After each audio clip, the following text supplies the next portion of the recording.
Pope Francis dies at the age of 88. Vacationers return home on the last day of the Easter holiday. And a civet cat caught in IFC Mall in Central.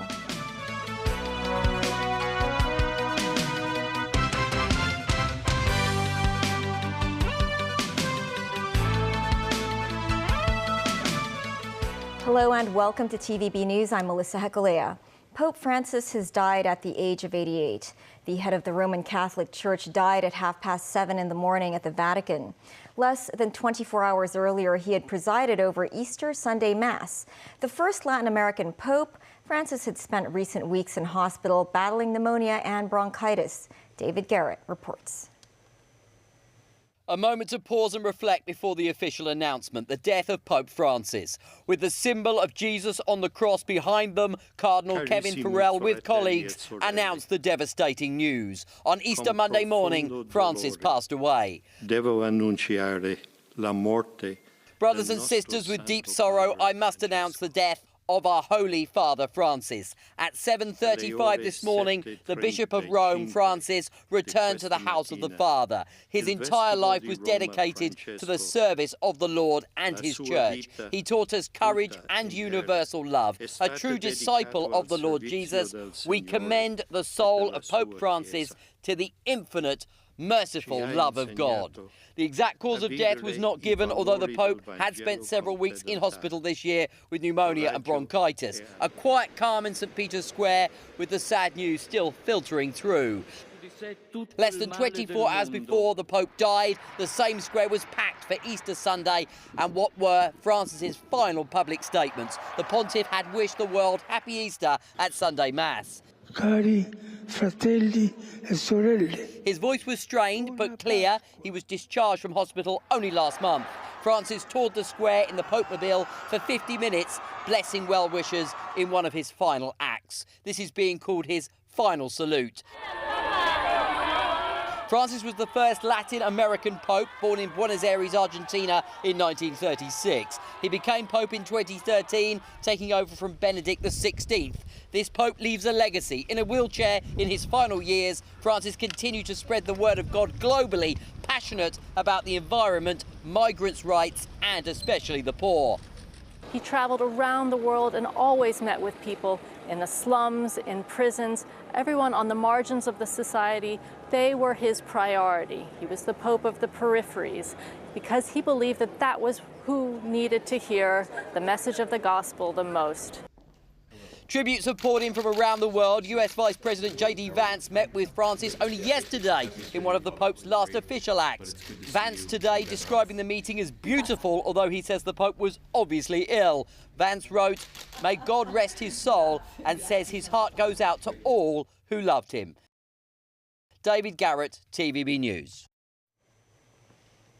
Today is the last day of the Easter holiday. As of 4 p.m., the Immigration Department said more than 310,000 people entered the city via different checkpoints. Memo Singhai reports. Time flies when you are enjoying yourself. At the West Kowloon High-Speed Rail Station, many travelers are seen with suitcases and gift bags as they return to the city on the final day of the Easter break. Some residents said they went back to their hometowns for tomb sweeping. I came back from Guangdong. I didn't want to travel in the afternoon because I thought it would be too crowded, this man said. We visited Huizhou, which has a much slower living pace than Hong Kong. We didn't see many travelers at the clearance, so we came out fast, this mother said. Several tourists arrived in the city via the high-speed rail. It was busy, yeah, but normal, yeah. Okay. Was it difficult for you to get a train ticket? Someone takes for me, an agency. I think 15 years ago. Very easy to take it. The whole procedure was very easy to do. I thought when I arrived here it was very crowded, but I thought it was very fast. I think I'm just going to walk around and see how the city moves. To ensure a smooth passenger traffic flow, the Immigration Department said they will maintain close communication with mainland authorities. Crowds appeared at Luohu Station in the afternoon. Police officers were deployed. On the first day of the Easter holiday, nearly 720,000 people departed the city. Outbound travelers on Friday totaled 830,000, while Sunday's recorded figure was more than 500,000. The majority of them traveled to the mainland. Ms. 9, TVB News. A civet cat ventured into a shopping mall in Central this morning. Officers from several government departments teamed up to capture the animal and eventually removed it from IFC Mall about 3 hours later. The 1-meter-long civet cat lying on a beam near the mall's glass curtain wall, sometimes walking back and forth on the beam or just sunbathing up there. Staff of the shopping mall spotted the animal at around 7 a.m. Police, firefighters, and agriculture, fisheries, and conservation department officers were called to the scene and tried to catch it by using a net. After some rounds of hide and seek, the civet cat suddenly jumped to the ground and was caught by firefighters. It wasn't injured. Agriculture, fisheries, and conservation department officers put it in a cage before sending it to the Kaduri Farm and Botanic Garden for further examination. With the mandatory Provident Fund offsetting mechanism set to be canceled next Thursday, some employers and employee groups say many are still unsure about the new arrangement. They hope the government will step up relevant publicity efforts. Jackie Lin reports. If you have worked for the same company for 2 years, once dismissed, you will receive severance payment from your employer. If you've worked there for at least 5 years, you will also be entitled to a maximum of $390,000 in long service payment. Currently, employers can tap the accrued benefits from employers' mandatory MPF contributions to offset such payments. With such arrangements poised to end next month, how will such payments be calculated? This man said he's not sure about that.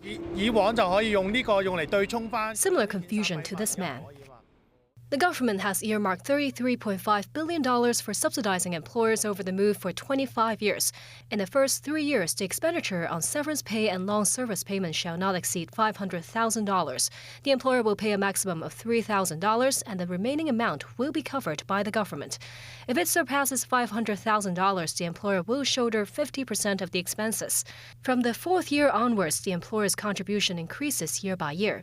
The Small and Medium Enterprises Association surveyed more than 1,000 employers. 92% of them said they do not have a clear understanding of the arrangement. The association's president, Andrew Kwok, said there's bound to be pressure heaped on employers, but he believes firms are willing to shoulder more expenses as hiring new workers might incur even more costs for adjustment. Kwok estimates that with the abolition of the MPF offsetting mechanism, the employer will help each worker save up more than $10,000 every year, which is equivalent to 2 to 4% of the employee's salary. Jacqueline, TVB News.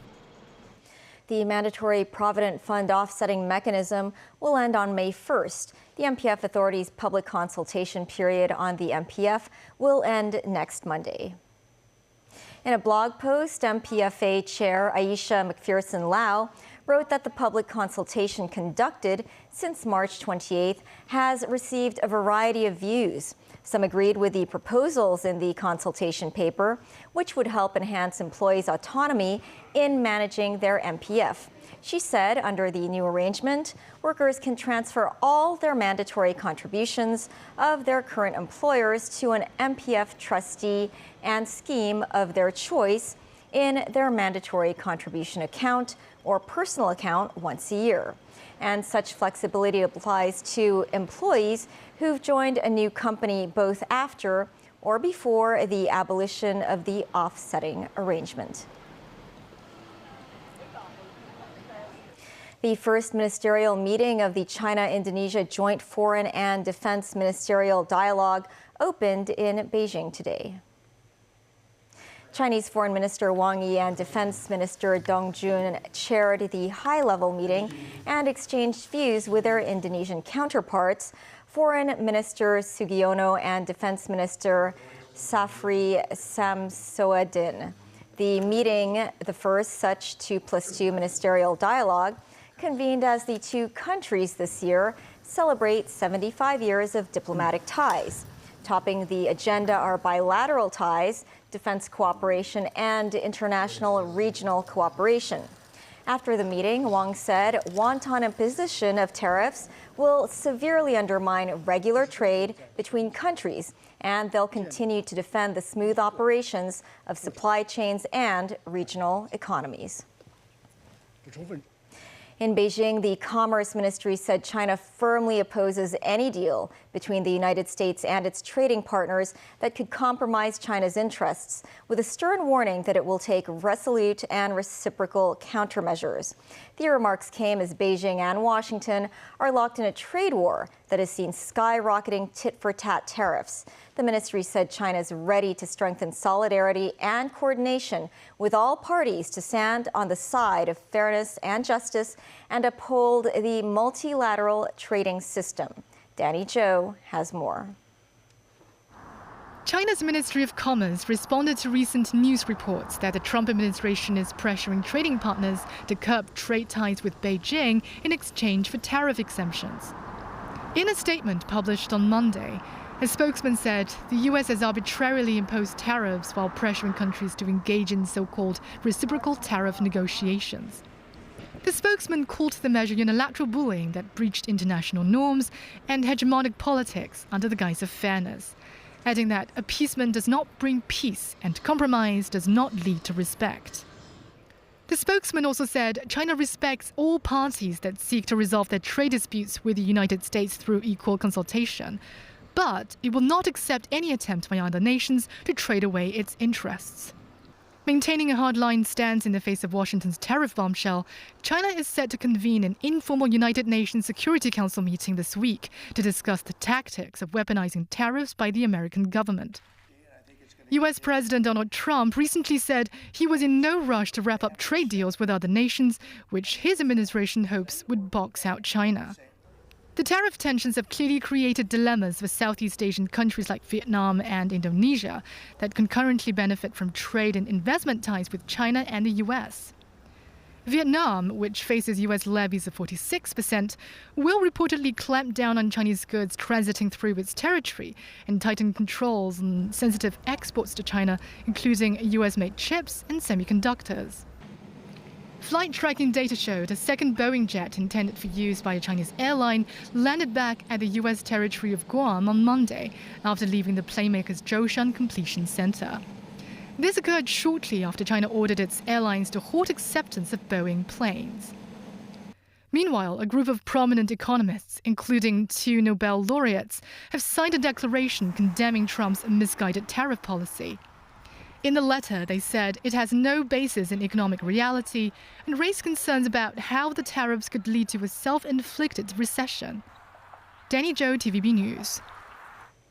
Democrats have called for U.S. Defense Secretary Pete Hegseth to be fired after he's been accused of leaking more military details of strikes on Houthis in Yemen, this time 2 members of his family, including his wife and brother.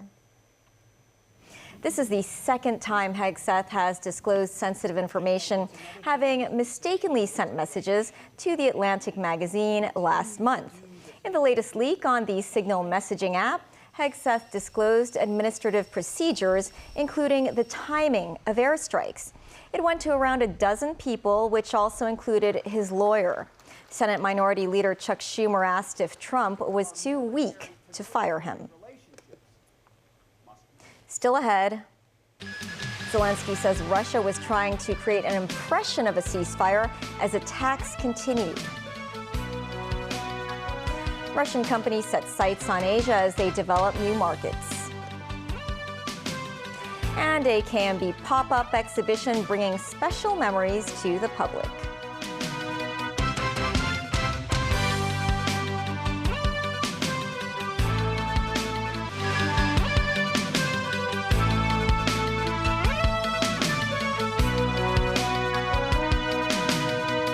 Welcome back. Ukrainian President Volodymyr Zelensky has accused Russia of creating a false appearance of honoring an Easter ceasefire, saying Moscow continued to launch attacks after Russian President Vladimir Putin announced a unilateral temporary truce.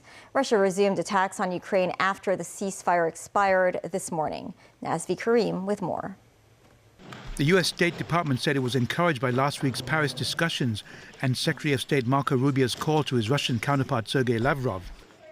But over the weekend, Rubio and President Donald Trump hinted that the US may move on if no progress is made on a tangible peace plan. In Lukashivka in the Chernihiv region, Ukrainians celebrated Easter at the ruins of a damaged church. Priest Sergei Zizul blessed the people and their Easter baskets. A destroyed church is a shattered soul of the community, said Zizul, adding that people don't just come to a temple, they come with faith, with hope and with prayer. The faithful, meanwhile, are keeping a wary eye for potential Russian attacks. Resident Olga Rudeno said no one is fooled by any ceasefire. It seems to me that it will not be a day, not two, not an hour, she says. Nazvi Karim, TVB News. Amid the ongoing conflict between Russia and Ukraine and strained relations with Western countries, more and more Russian companies, from food producers to skincare brands, are looking east to Asia. Some of them are using Hong Kong as a gateway to new markets. Sakura Ip reports from Moscow. These aren't your typical Spanish or Italian hams. They are made in Russia. With each pack selling for 20 Hong Kong dollars, they cost just a fraction of imported varieties. And these ready-to-eat sausages offer you a taste of Eastern Europe at only 10 Hong Kong dollars apiece. In this Moscow meat shop, some products end up in homemade salads, a staple on Russian dinner tables. The producer behind them raked in $151 million last year, supplying the product to the domestic market and exporting them to former Soviet republics. Now the company is setting its sight on Asia. Mainland China is high on the list because of its significant market size, but importing processed meat there involves relatively cumbersome procedures and documentation. As a result, Hong Kong has emerged as the primary testing ground, with its products making their debut in the city last month. Natalia Adraskaya, the company's chief PR officer, says Hong Kong is the stepping stone to mainland China. After successfully entering the Vietnamese market last year with localized flavors such as Tom Yum, the company is now eyeing Singapore, Malaysia and South Korea. Meanwhile, this Russian skincare brand has been working on the Hong Kong market for a decade. The city now accounts for 5% of the company's total sales. Its goal is to triple that within 3 years. The company's CEO, Anna Mortanova, says Hong Kong's comparatively simple import rules give the SAR an edge over mainland China, where extra certifications are needed. As Chinese tourists are already buying the company's product at stores in Russia, its next goal is to enter the mainland market as part of its plan to make Asia its second largest market. According to Hong Kong Trade Development Council, the trade turnover between Hong Kong and Russia has reached to around $3 billion from January to November last year. According to the statistic in 2023, the trade was mainly focused on telecommunication equipment and semiconductors. Sakarib, TVB News, Moscow. This year marks the 60th anniversary of the Choi Hung Bus Terminal. KMB held a pop-up event today featuring some nostalgic bus stops and seats that took residents on a journey back in time. Samantha Lee takes a closer look. Choi Hung Bus Terminal, located between Choi Hung Estate and the Wisdom Garden, looked a bit different on this day. Bus stops, as well as a bus regulator's kiosk, were repainted in the classic red and yellow. An old-style route sign was also reinstalled. This once-staff canteen is now transformed into a resting facility for bus captains. However, the old signboard was once again hung up. Mr. Lai, who has been with KMB for more than 2 decades, said bus drivers used to have only 30 minutes for lunch, so they needed to hurry once they sat down for their meals in the canteen. He recalled times when he and his fellow drivers would chat and enjoy tea in the canteen. Because the new regulations allow drivers to have at least an hour for meals, many staff canteens were transformed into resting rooms. The Choi Hung Estate was established in the 60s, followed by the Choi Hung Bus Terminal in 1965, which was the largest one in the district back then. To celebrate the 60th anniversary of the terminal, KMB exhibited 2 special seats. This brown lattice cushioned chair that served passengers during the 80s and 90s should be quite familiar to many Hong Kongers, while this green plastic chair belongs to the 70s. This man said seeing these two seats brought back memories of riding on the hot dog buses, which were the now abandoned non-air conditioned buses. He said he was melting on those buses during summer, but the openable windows allowed the breeze to come inside to cool him down a bit. This bus fanatic said he recalled childhood memories of riding the bus to school. KMB said it will consider holding similar open days again during holidays in future, hoping to bring special memories to the public. Samantha Lee, TVB News. That's the news. Thanks for watching. Pearl Magazine is up shortly. See you then.